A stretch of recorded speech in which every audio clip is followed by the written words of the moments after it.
Bonjour à tous et bienvenue à Doc Santé. Aujourd'hui, j'ai une vidéo fascinante sur la prostate, en particulier sur une prostate élargie, également connue sous le nom d'hyperplasie bénigne de la prostate. Dans cette vidéo, je vais couvrir ce qu'est la prostate, les symptômes d'une prostate élargie, les principaux facteurs qui contribuent à l'élargissement de la prostate, une boisson naturelle, simple mais puissante, qui peut aider à réduire votre prostate. Alors, qu'est-ce que la prostate? Je pense que la première chose à aborder est cette grande confusion sur ce qu'est la glande prostatique. Très peu de gens savent ce que fait la glande prostatique. Tout ce qu'ils savent, c'est qu'en vieillissant, elle grossit et affecte ensuite la miction. 50% des hommes de plus de 60 ans commencent à avoir une hypertrophie de la glande prostatique. Donc, ce que nous savons, c'est qu'en vieillissant, la prostate grossit, et cela peut affecter la miction, et même devenir si grosse qu'elle peut pousser dans la vessie, réduisant ainsi le volume de votre vessie. Vous n'avez donc vraiment pas la capacité complète de retenir l'urine.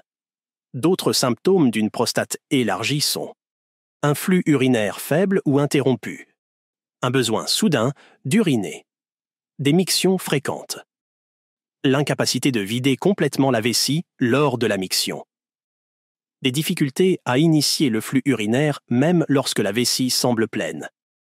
Je pense qu'il est important de comprendre un peu la prostate et d'identifier pourquoi cela se produit.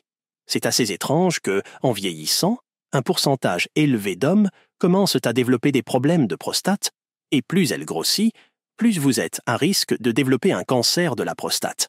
Mais le fait que la prostate grossisse ne signifie pas qu'il s'agit d'un cancer. Commençons d'abord par l'emplacement de la prostate.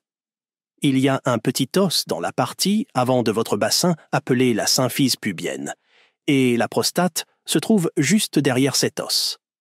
La prostate est également juste en dessous de la vessie, et il y a un petit tube qui descend de la vessie que cette prostate entoure. La taille de la prostate est à peu près équivalente à celle d'une noix. Donc elle n'est pas très grande, mais elle peut devenir assez grosse. Le rectum est juste derrière cela. Voilà où elle se trouve. Mais que fait-elle? Que fait la prostate? La prostate est composée à environ 70% de glandes et à 30% de muscles, donc elle fait deux choses. Elle vous aide à sécréter un certain fluide dont je vais parler, et elle agit également comme une pompe pendant l'éjaculation.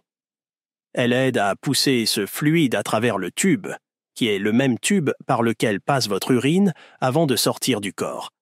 Le spermatozoïde est créé dans les testicules, et il faut environ 60 à 70 jours pour que le spermatozoïde se développe. Le spermatozoïde voyage à travers ce petit tube jusqu'à la zone de la prostate, où vous avez des glandes supplémentaires qui produisent du fluide, le tout se mélangeant pour former ce qu'on appelle le sperme. Le but du sperme est de féconder le spermatozoïde. Le spermatozoïde est essentiellement juste la génétique du corps masculin, qui se joint ensuite à la génétique de l'ovaire pour former un corps humain. Pour ce faire, il vous faut quelque chose pour nourrir le sperme, qui est le fructose contenu dans le sperme. Le sperme à l'extérieur du corps peut durer environ 5 jours. De l'autre côté, chez la femme, vous avez cet ovule, qui est inactif et devient actif une fois que le sperme le pénètre. Voilà un résumé de ce que fait la prostate en relation avec ces autres facteurs. Explorons ce qui cause l'élargissement de la prostate. Un facteur majeur est un excès d'œstrogène, qui est une hormone anabolique. Elle fait grossir les choses. Tout l'œstrogène chez les hommes provient de la testostérone, qui est convertie en œstrogène par une enzyme appelée aromatase, produite par les testicules. Pour prévenir un excès d'œstrogène et l'élargissement subséquent de la prostate, il est crucial d'inhiber cette enzyme. En inhibant naturellement l'aromatase, vous pouvez réduire la production d'œstrogène et potentiellement réduire la prostate.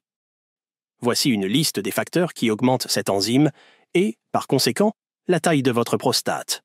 L'âge, être en surpoids, avoir le diabète, les régimes riches en glucides, la consommation d'alcool, les céréales complètes, bien que vous pourriez penser qu'elles sont saines, la thérapie de remplacement hormonal.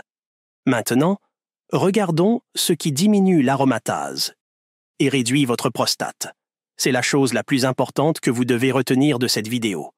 Tout d'abord, une consommation régulière de légumes crucifères comme le brocoli, le chou, la roquette, le chou-fleur.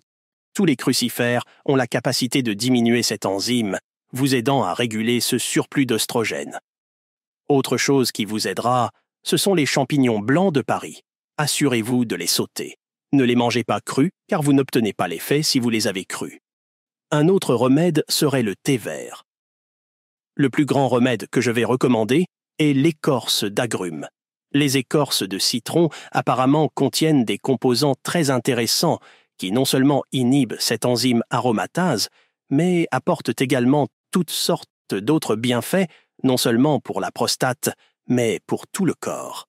Il y a en fait 5 fois plus de nutriments dans cette écorce que dans le jus réel. Tout ce que vous avez à faire, c'est prendre un citron entier, de préférence bio, le mettre dans le blender avec un verre d'eau et puis le mixer. Rendre le tout bien crémeux, mixer peut-être pendant 30 secondes. Vous pouvez également ajouter environ 5 à 10 gouttes de stevia liquide pour sucrer. Ou ajouter une demi à une tasse de myrtille, qui soutiennent également la prostate. Mélangez tout cela et buvez-le comme un shake, avec ou sans les myrtilles. L'écorce de citron est la plus importante, car nous essayons de réduire cette aromatase pour réduire l'œstrogène et maintenir ces ratios de testostérone élevés ou normal par rapport à l'œstrogène bas. C'est donc une recette partagée par le docteur Eric Berg. Et c'est une boisson que vous pouvez consommer tous les jours pour vous aider à réduire la prostate. Pourquoi est-il si important de réduire la prostate? Parce que plus la prostate est grosse, plus le risque de cancer de la prostate est élevé. Le cancer de la prostate est l'une des maladies malignes les plus répandues et la deuxième cause de décès par cancer chez les hommes. La consommation de fruits et légumes est une approche thérapeutique nouvelle et non toxique qui peut être utilisée pour prévenir et traiter le cancer de la prostate. Les écorces d'agrumes et leurs extraits ont démontré des activités pharmacologiques puissantes et des bienfaits pour la santé en raison de l'abondance de flavonoïdes dans les fruits d'agrumes, particulièrement dans les écorces. Voyons maintenant les 9 principaux bienfaits de l'écorce de citron. L'écorce de citron contient une richesse de vitamines, de minéraux et de composés bioactifs puissants, bien plus que la pulpe ou le jus de citron. N'oubliez pas que, bien que l'écorce ait des bienfaits uniques, c'est aussi là que les pesticides et autres contaminants sont les plus susceptibles de se trouver. Si vous prévoyez de consommer de l'écorce de citron, il est préférable de choisir des citrons biologiques et de les laver soigneusement avant utilisation. Voici donc les principaux bienfaits. Concentration plus élevée de nutriments.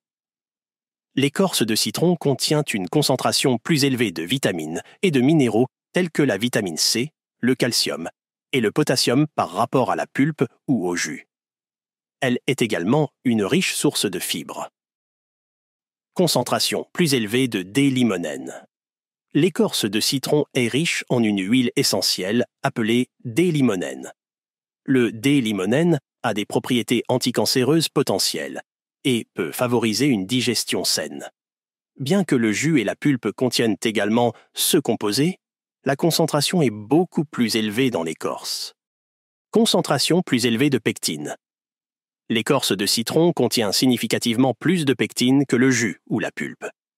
La pectine est un type de fibre qui peut faciliter la digestion, aider à la gestion du poids en favorisant une sensation de satiété et potentiellement abaisser les niveaux de sucre dans le sang en ralentissant l'absorption du sucre dans votre circulation sanguine.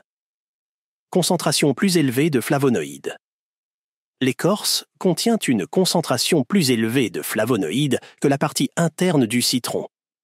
Les flavonoïdes sont de puissants antioxydants qui combattent les radicaux libres dans le corps, réduisent l'inflammation et diminuent le risque de maladies chroniques telles que les maladies cardiaques et le cancer. Riche en bioflavonoïdes d'agrumes. Les écorces de citron sont riches en bioflavonoïdes d'agrumes, qui sont de puissants phytonutriments pouvant aider à renforcer le système immunitaire, réduire l'inflammation dans le corps et améliorer la circulation sanguine. Salvestrol.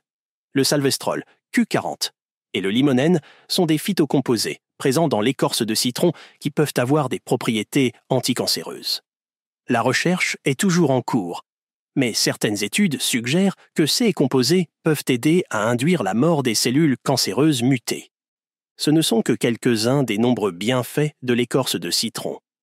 Vous pouvez l'intégrer facilement à votre alimentation quotidienne de différentes manières. En ajoutant du zeste à vos plats, en mangeant un petit morceau de citron avec l'écorce ou en préparant la boisson proposée dans cette vidéo. Merci d'avoir regardé cette vidéo. Faites-nous savoir quels aliments ou boissons vous utilisez pour aider à réduire votre prostate. Si vous avez trouvé cette vidéo utile, donnez-lui un pouce levé et partagez-la avec vos amis et votre famille. À la prochaine fois, prenez soin de vous.